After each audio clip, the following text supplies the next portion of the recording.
जिक्र जब हीरों का होगा तो नाम भारत के वीरों का होगा। दोस्तों, हमारी भारतीय सेना का लोहा यूं ही नहीं पूरी दुनिया मानती। हम किसी को यूं ही छेड़ेंगे नहीं, अगर किसी ने छेड़ लिया तो उसे छोड़ेंगे नहीं।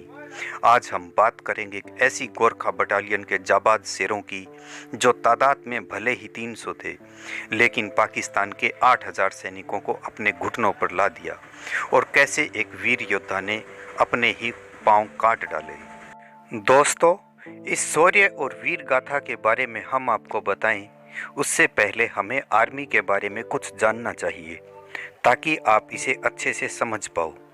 दोस्तों, भारतीय आर्मी की एक कंपनी में 380 से 800 जवान होते हैं और 10 बटालियन को मिलाकर एक ब्रिगेड बनती है।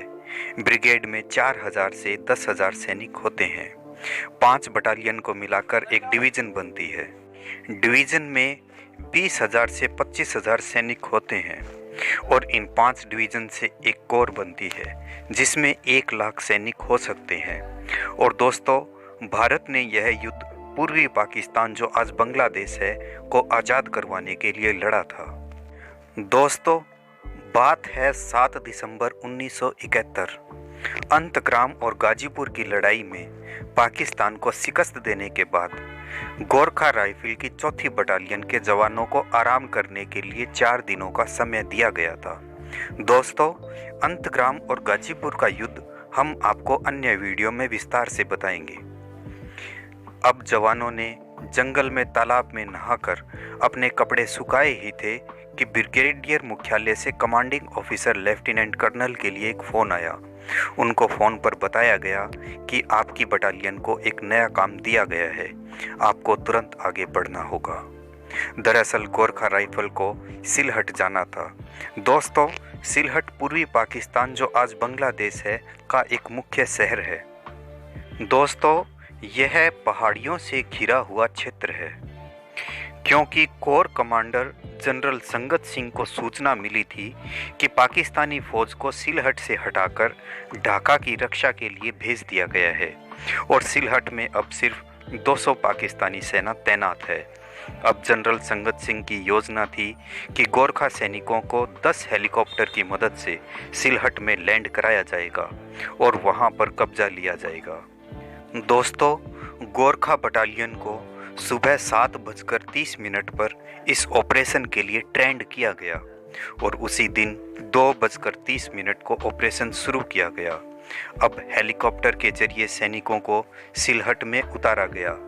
मेजर मणि मल्लिक की कमान में करीबन 3:50 पर पहला हेलीकॉप्टर सिलहट पहुंचा।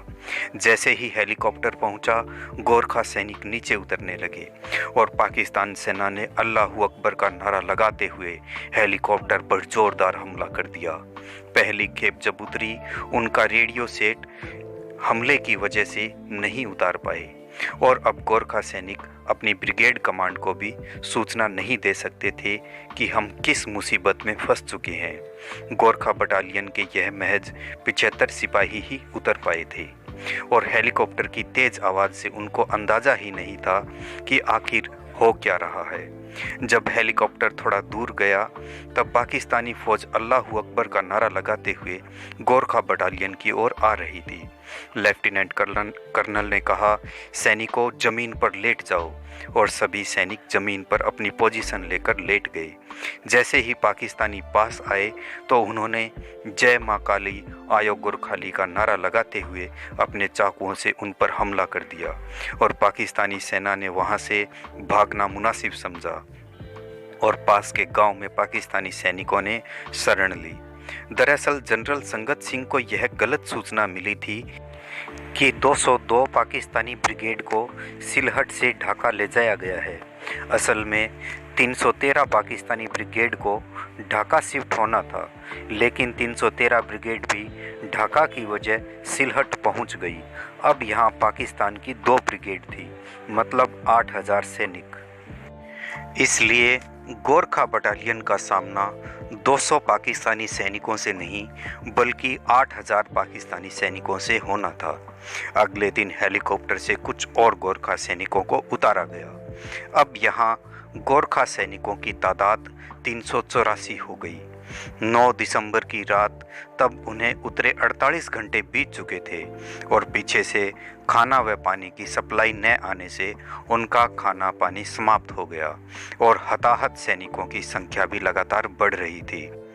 अब पाकिस्तानी सैनिकों को भ्रमित करने के लिए भारतीय सैनिकों ने एक झूठी खबर फैलाई कि सिलहट में 2 ब्रिगेडियर भारत की मतलब 8000 फौज आ चुकी है और गोरखा बटालियन भूखे पेट होने के बावजूद भी दुश्मन का बहादुरी से सामना किया और 384 गोरखा सैनिकों को लंबे एरिया में फैला दिया गया। अब गोरखा पलटन से कहा गया कि वो एक टीले पर कब्जा कर ले, क्योंकि अगर पाकिस्तानी सेना उस टीले पर आएगी तो उनकी हमारी संख्या का पता लग जाएगा।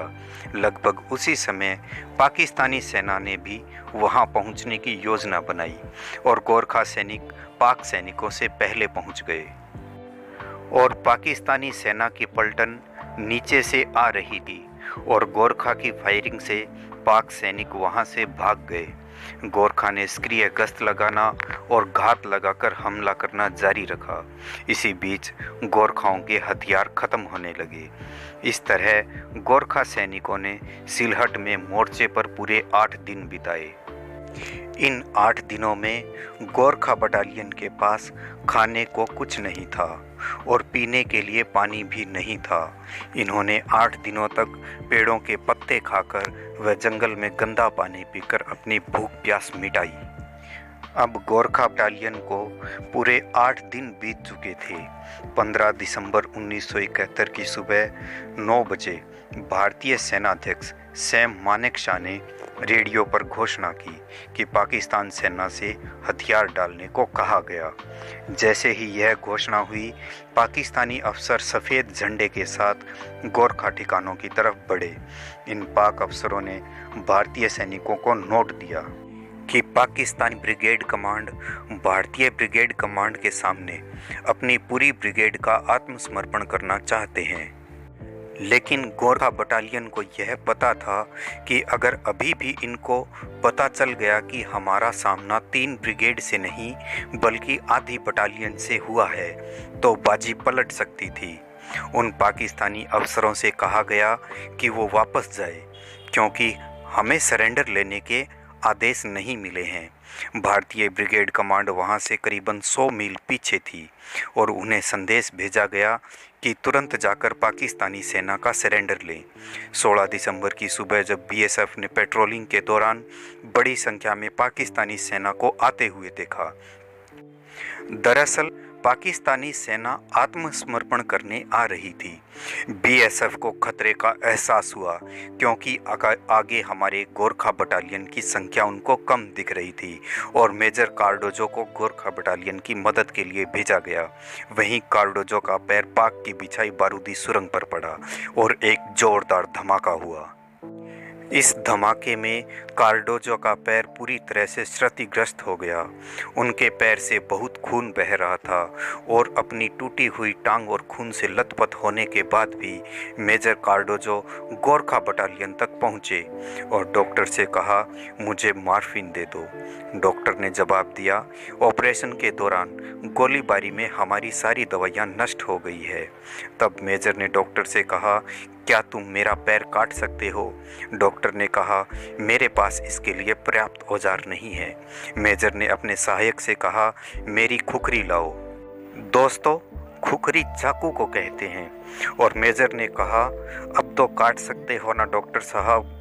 यह मुझसे नहीं होगा, डॉक्टर ने जवाब दिया और मेजर ने चाकू अपने हाथ में लिया और चिल्लाते हुए अपनी पैर काट कर अलग कर दिया और वहीं जमीन में दफना दिया।